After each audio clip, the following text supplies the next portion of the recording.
Assalamualaikum warahmatullahi wabarakatuh. Perkenalkan, nama saya Syana Mursidik dari Prodi Teknik Elektro Universitas Muhammadiyah Tasikmalaya.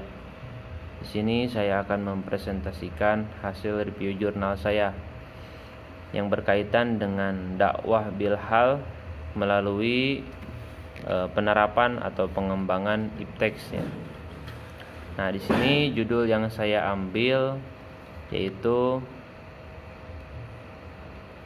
peranan teknologi informasi dalam pengembangan dakwah mahasiswa ya. Nah, perlu kita ketahui terlebih dahulu bahwa dakwah secara bahasa berasal dari bahasa Arab, yaitu da'a yad'u da'wan ya, atau doa yang diartikan sebagai mengajak atau menyeru, memanggil, seruan permohonan dan suatu permintaan ya. Sedangkan menurut istilah dakwah berarti mengajak kepada yang baik ya, kemudian melarang kepada yang keburukan. Itu dilaksanakannya secara terus-menerus gitu, sehingga kita mendapatkan kebahagiaan dunia dan akhirat. Nah, kita itu diharuskan untuk berdakwah ya. Dakwah di sini tidak selalu di masjid atau tidak selalu berkaitan tentang agama. Yang penting mengajak kepada yang baik, kemudian melarang kepada yang keburukan gitu. Nah, dalilnya diantaranya dalam Al-Quran surah Ali Imran ayat 104 yang artinya, dan hendaklah ada di antara kamu segolongan umat yang menyeru kepada kebaikan, menyuruh kepada yang ma'ruf dan melarang kepada yang munkar. Mereka lah orang-orang yang beruntung. Rasulullah SAW pun bersabda, sampaikanlah dariku walau hanya satu ayat. Nah, itu ya bisa menjadikan motivasi untuk kita selalu berdakwah gitu. Nah, sifat dakwah ini ya, sifat keinginan untuk berdakwah ini harus kita teruskan gitu. Kemudian latar belakang dakwah melalui IPTEX ya. Pada zaman sekarang umumnya atau kebanyakan manusia berkomunikasi di dunia maya ya. Hal ini sangat cocok untuk kita berdakwah atau melakukan pengembangan atau penyebaran agama Islam menggunakan teknologi informasi gitu ya. Nah, karena kelebihannya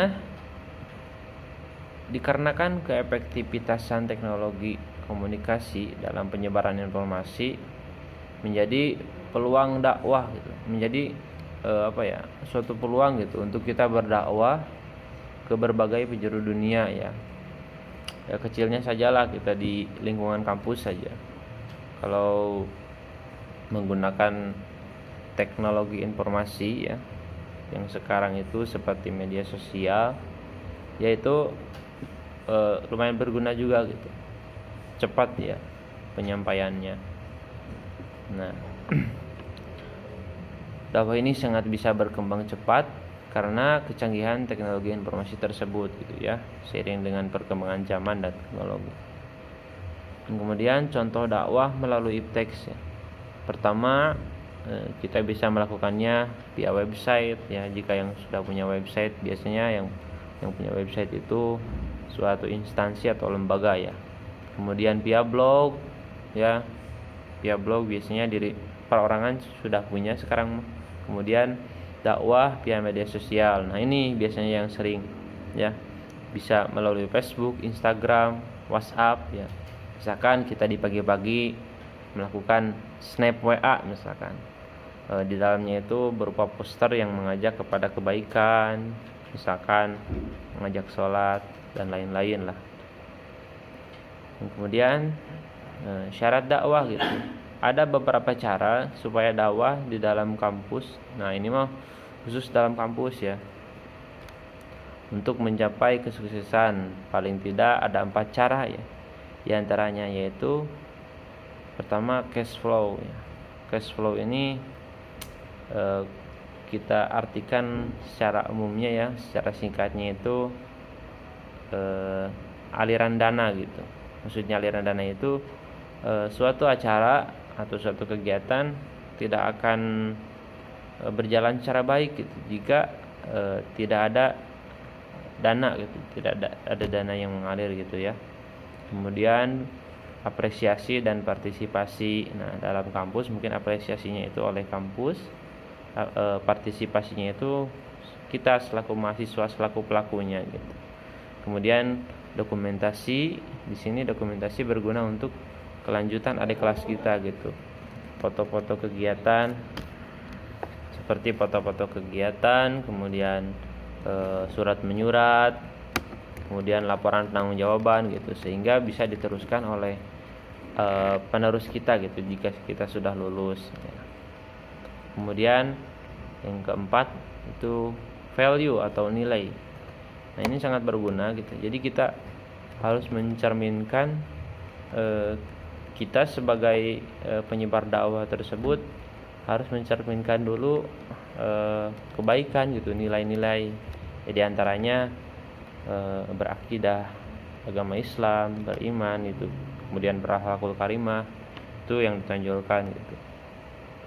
Nah, kemudian ada juga strategi dakwahnya itu ya.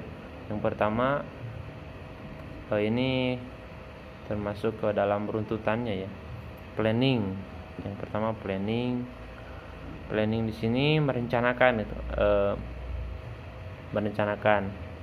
Jadi kita itu dipikir-pikir terlebih dahulu gitu, dakwah kita itu apa, kemudian caranya bagaimana, kita fokus di bidang apa gitu. Kemudian setelah planning diorganising ya, diorganisir gitu, di apa ya, dirancang ya, dibentuk. Kalau kepanitiaan dibentuk suatu kepanitiaan, si ini bagian dakwahnya, si ini bagian kameramennya, dan lain-lain lah. Kemudian actualing itu ya kan sudah dipikirkan, sudah dirancang, kemudian dilaksanakan gitu, actualing itu ya. Nah, sesudah actualing, controlling gitu. Pas melaksanakan itu ya kita mengkontrol gitu, apakah sudah sesuai yang kita lakukan ini dengan planning atau organizing itu. Nah, teruslah gitu sampai terbentuk kesempurnaan dalam suatu dakwah tersebut ya. Mungkin sekian video dari saya. Mohon maaf apabila banyak sekali kesalahan. Wallahul muwaffiq ila aqwamit thoriq. Wastabiqul khairat. Assalamualaikum warahmatullahi wabarakatuh.